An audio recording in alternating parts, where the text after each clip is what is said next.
Magandang umaga po sa lahat.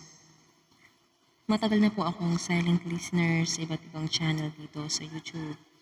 Nagpapasalamat po ako dahil pinagbigyan niyo po. Ako po si Jelay, di tunay na pangalan. Nais ko pong ibahagi ang kwento ng aking tita Sylvia. Masasabi kong magandang buhay ng aking tita.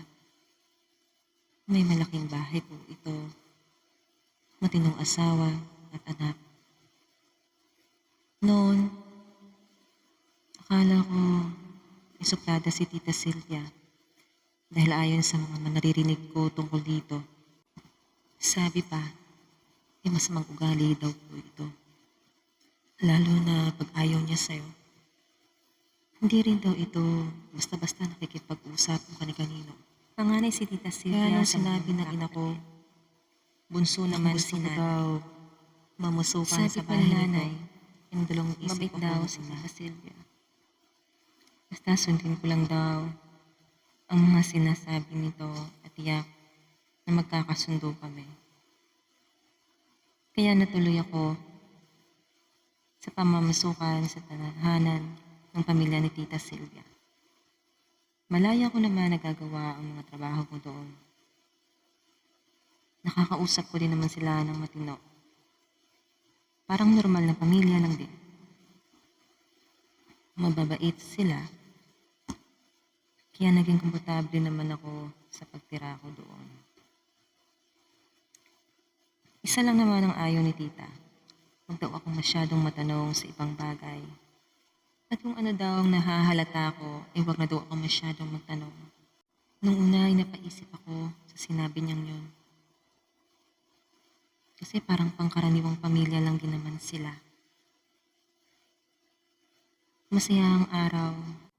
Sa araw-araw na ginawa ng Diyos, ay nakakain naman sila ng manais nilang kainin. Mukhang hindi naman sila mga aswang. Dahil nakakain din naman sila ng lahat ng nais namin kainin. At malinis din naman sila sa loob ng pamamahay. Hindi mabaho. At normal lang din talaga. Hanggang sa isang araw ay nagbago ang lahat. Nang minsan, sambitin ko ang salitang Diyos ko po. Nasambit ko ito dahil nahulog ko ang isang pitsil ng juice. Dahil sa nadulas ang kamay ko, dahil tapos ko lamang magugas ng pinggan. Dahil sa napanggit kong yun, mahihalatang nag-iwas sila ng tingin sa akin. Pagkabalik ng tingin nila sa akin, parang ang sama na ng mga ito. Ang unang naisip ko ay nakabanggit ba ako ng ayaw nila? O dahil natapon ko ba ang juice? Yun ang mga bagay na nasa isip ko. Kaya humingi ako ng dispensa sa nagawa kong pagkakamali. Mula noon ay nahalata kong iniiwasan na nila ako. Kaya naisip ko kung ano talaga ang nagawa kong kasalanan sa mga ito. Hanggang sa sumagi sa isip ko na baka sa nabanggit kong yun, na ayaw nilang marinig. Doon na pumasok sa isip ko na sa isang buwan o higit pa ako sa bahay nila, ay ni minsan di ko man lamang nasaksihan na nagsimba ang mga ito o may binanggit man lamang kahit isang salita tungkol sa Panginoon. Kahit sa pagsisimba ay hindi ko sila nakita na nagsisimba. Dahil sa naisip kong iyon ay kinakabahan ako. Kinikilabutan ako. Dahil sa totoo lang ay pinalaki kami ng aking mga magulang na may takot sa Diyos. Kaya gabi-gabi ay hindi ako na maaari na hindi manalangin upang magpasalamat sa Diyos Ama. Noon ko napagtanto na ang pamilya ni Tita Sylvia ay hindi naniniwala sa Diyos. Kaya pagdesisyonan ko na kinabukasan ay uuwi na lamang. Dahil sa biglang bumigat ang aking pakiramdam sa bahay niya. Nung dati masaya ako na gumigising upang salubungin sila, ay hindi ko na kinaya ang mga ganon. Kaya kinabukasan ay nagpaalam ako sa kanila na uuwi ako. Tinahilan ko ay namimiss ko na ang pamilya ko. Buti at naiintindihan naman daw nila. Pagdating ko sa amin, ay kinuwento ko agad kay nanay ang aking mga nalaman tungkol sa pamilya ni Tita Sylvia.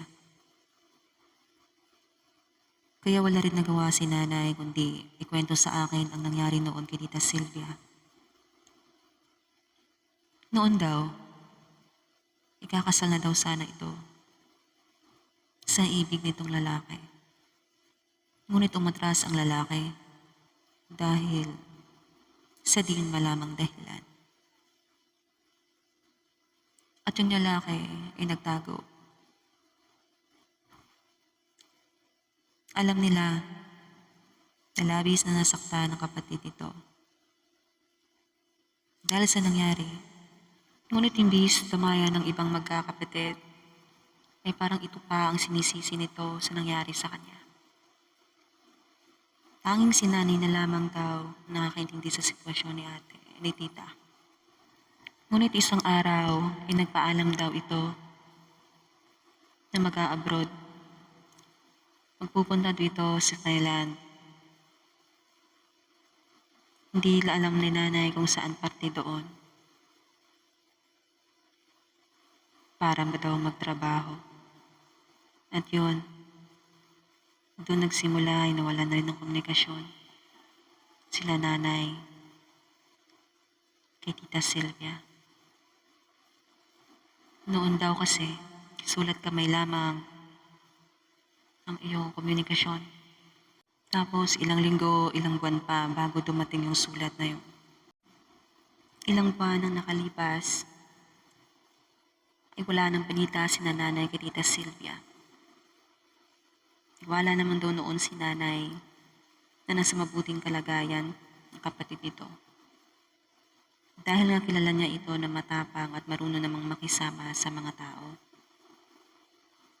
Hanggang sa isang araw, ay may nagbalita kay nanay ang malayong kamag-anak ng dating nobyo ni Tita Sylvia na namatay na daw ito, patay yung kinakasama nitong babae na halos magkasunod lamang daw itong namatay sa di malamang dahilan. Akala daw ng pamilya ng lalaki si Tita Sylvia ang may gawa kung ba't namatay ang dati nitong nobyo. Sabi pa ni nanay, pumunta pa daw yung kapatid ng dating nobyo ni tita. Ngunit nung malaman daw nila na matagal na raw nasa abroad si tita, ay tumigil na rin daw ito sa pagpunta doon. At siguro dahil nagtanong-tanong na rin ito sa kapitbahay nila na talagang wala na doon si Tita Sylvia. Sabi pa daw noon, ay nais daw sana ng pamilya ng lalaki na pagbayarin may gawa nun sa kamag-anak nila, sa kapatid nila. Hanggang sa di kalaunan ay nawala na ang issue na yun. Pagkaraan ng ilang taon, ay biglang umuwi si Tita Sylvia. Kasama daw niya yung gwapo na pangasawa nito. Halatang masaya si Tita Sylvia sa buhay niya ngayon.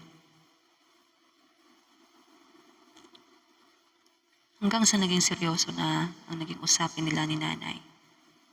Hindi daw biro ang napagdaanan niya sa ibang bansa. Kwento pa nito. Di na lang daw ay nakilala niya ang lola ng kanyang napangasawa. Kung hindi ay baka namatay na raw siya doon nang hindi man lang nalalaman ng pamilya niya dito. Bago daw ang lahat, ay masaya daw sa trabaho niya si Tita Sylvia. Nagkakatilwalaan daw ito ng mga amo niya, lalo na pagdating sa pera. Marami naman daw silang nagtatrabaho. Kahit kayod kalabaw daw ang trabaho niya ro, ay masaya daw siya. Dahil sa mga kasama niya, nakakasundo naman daw niya doon. Ngunit yun pala ang akala ni tita, nang lahat ay okay lang. na may lihim pala na naiinggit sa kanya doon. Isa sa mga katrabaho ni tita ay lihim na kinulam siya. Isang gabi ay nakaramdam ng hindi kaaya-ayang sakit si tita. Dahil sa sobrang sakit daw ng tiyan nito. Kasabay na rin ang napakasakit na ulo na halos ikamatay niya. Nang may narinig daw siya na parang may sumisit-sit mula roon sa nakabukas na bintana. Kahit masama ang pakiramdam nito, ay pinilit niyang silipin. Na parang may nagugudyok daw sa kanya na lumapit doon. Kaya kahit masama ang pakiramdam, ay nagtungo na lang siya sa malapit sa bintana. Para maisara na rin daw yun. 3 dipa ang pagitan ng bahay doon. Pagdungaw niya ay nakita niya ang kalapit bahay nito na matanda. Sumisenyas daw ito na lumapit. Kinabayan lamang daw ni tita ang matanda. Saka isinara ang bintana at nagpahinga na. Pagbalik daw niya sa higaan ay parang bumuti ang pakiramdam nito. May kakaunting sakit pa, ngunit maya-maya ay nawala na rin. At dahil doon, ay nakatulog na rin daw siya. Kinabukasan, ay sumaglit si Tita Sylvia sa bahay ng matandang babae. May inabot lamang daw ito sa kanya. Sinabihan na lagi niya daw dalhin para sa proteksyon niya. Dahil baka daw sa susunod, idinan niya kayanin ang sunod na pag-atake ng kulam sa kanya. At doon ay kinabahan ng tita. Gusto pa daw sana nito makipag-usap sa matanda dahil naging interesado na siya sa narid nito. At yun na nga, naging dahilan ang matanda upang matuto si Tita Sylvia sa iba't ibang klase ng panggagamot at pangungulam. Ngunit hindi siya naging masaya sa panggagamot dahil may galit ang puso nito. Kaya isinagawa nito ang paghihiganti sa dati nitong kasintahan. Pati sa isang babae na alam niyang pinagpalit sa kanya. Kaya lang, ang naging kapalit nito ay ang pagtalikod sa nilikha. Pati ang asama ito ay minulat siya sa ganong gawain. Kaya sila naging matagumpay sa buhay. Dahil sa kinukulam ng mga ibang sapal sa kanilang negosyo, lalo ng mga taong panira sa pag-angat nila. Habang nagkukwento si nanay ay di ko maiwasang kilabutan. Ngayon ay naging klaro na sa akin ang lahat kung ba't galit na galit sila sa akin nung binanggit ko ang silitang Diyos. Na siya palang ayaw nila. Ngunit para sa amin, hinanay, ay walang makakabantay sa kinikilala naming Panginoon. Higit pa sa lahat ng mas makapangyarihan sa mundo. Sumapit ang ilang linggo, iniisipan namin ni nanay na bumisita sa bahay ni Tita Sylvia. Ngunit ang sabi ng katulong ng kapitbahay nila ay mahigit na raw na ilang linggo na hindi na raw nila nakikita ang makamag-anak ni tita. At balita pa daw na pinagbibili na daw yung bahay nila. Simula noon, ay hindi na namin alam kung nasaan sila o kung saan sila lumipat. Kaya hinayaan na lang namin ni nanay. Mukha kasing iniiwasan na lang ni tita ang mga kapatid nito. O mas madaling sabihin na niiwas ni tita ang mga kapatid nito sa kanya. At napasa hanggang ngayon ay hindi na namin alam kung buhay pa ba ito o patay na. Dahil nasa 56 na po ako. At si nanay ay matagal na pong patay. Hanggang dito na lamang po ang aking kwento. Maraming salamat po sa pagbabasa. God bless po at more power sa channel nyo.